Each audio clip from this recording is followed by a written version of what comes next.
My name is Yasheng Huang. I'm a professor of global economics and management at MIT Sloan School of Management.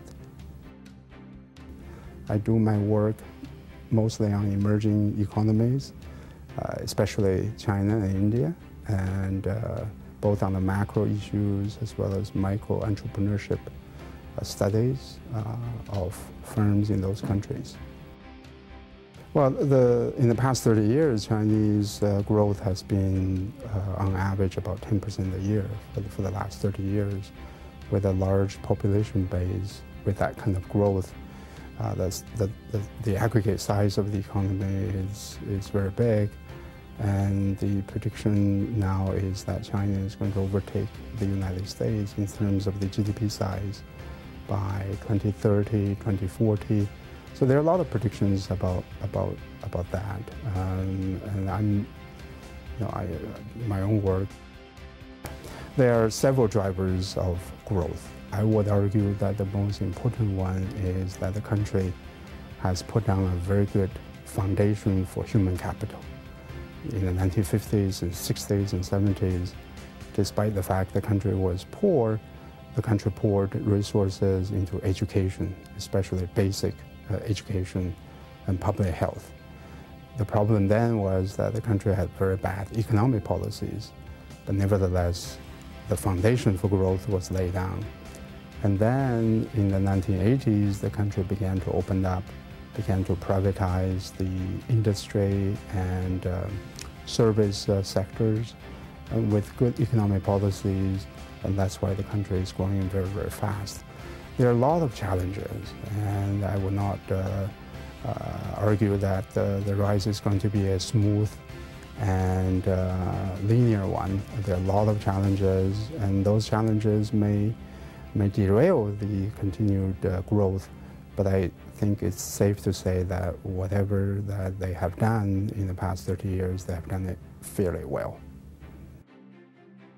I would say at this point the top obstacle is the distribution of the growth. We know the country is growing very fast.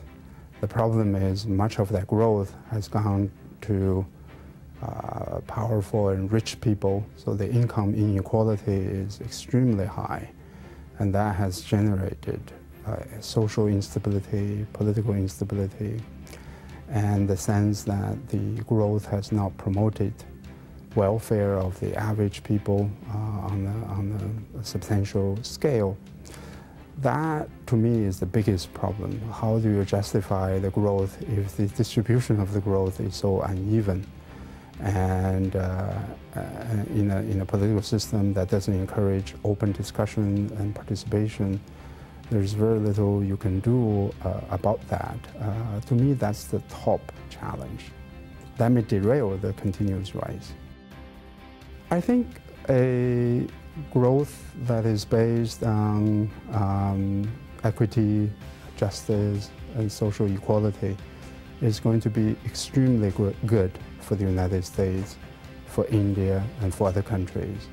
The reason is that just from a very narrow economic perspective, that kind of growth is going to make China a huge market for the goods and services from these countries.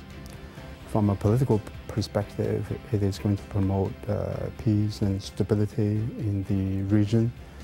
Asia-Pacific region has had a history of conflicts. Look at the United States, the two wars that it fought after the Second World War, both of them, two large-scale wars, both of them were in Asia, right? And related to China. So you want the country to grow and to have strong political system and strong economy. I think that would be excellent for the United States.